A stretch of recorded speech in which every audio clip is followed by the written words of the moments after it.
हिंदू सैलानियों की बार-बार हत्या का बदला लेने के लिए शुरू हुआ था। 6 और 7 मई की दरमियानी रात को सिर्फ 25 मिनट के ऑपरेशन में भारत ने पाकिस्तान के 9 आतंकी ठिकानों को ध्वस्त कर दिया।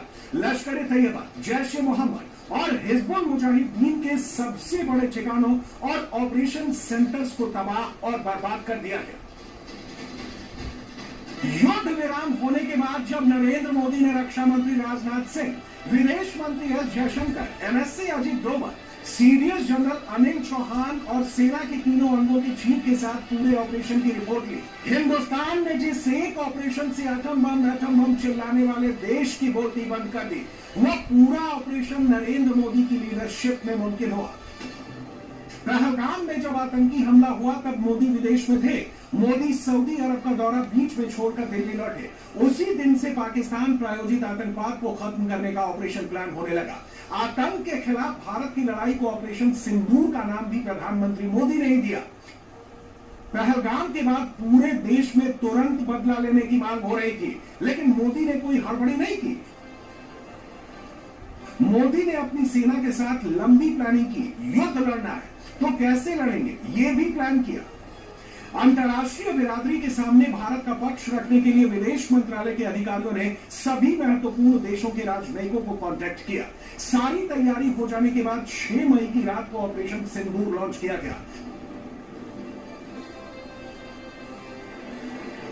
भारत के खिलाफ टेरर अटैक्स की प्लानिंग करने वाले और उसे एग्जीक्यूट करने वाले कम से कम 5 टॉप लेवल के आतंकी आका ऑपरेशन सिंदूर से एलिमिनेट कर दिए गए। मुरीदके में लश्कर-ए-तैयबा के मरकज तैयबा का इंचार्ज मुदस्सिर खादियान खास और अबू जुंदाल मारा गया।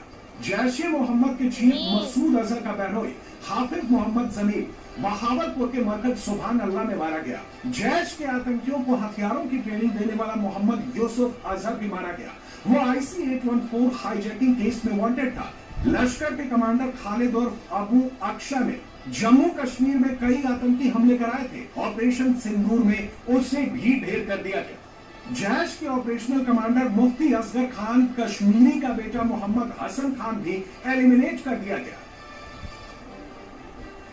भारत ने आतंकी ठिकानों से शुरुआत की, लेकिन जैसे ही पाकिस्तानी ड्रोन्स ने भारतीय एयर स्पेस को क्रॉस करने की हिमाकत की, इंडियन एयरफोर्स और इंडियन आर्मी की ऑफेंसिव स्ट्रेटजी स्टार्ट हो गई।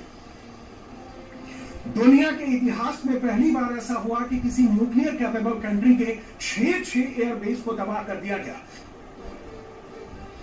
भारत ने बॉर्डर के आसपास ही नहीं बल्कि पाकिस्तान के अंदर बनाए गए मिलिट्री इंस्टॉलेशंस को भी मिट्टी में मिला दिया।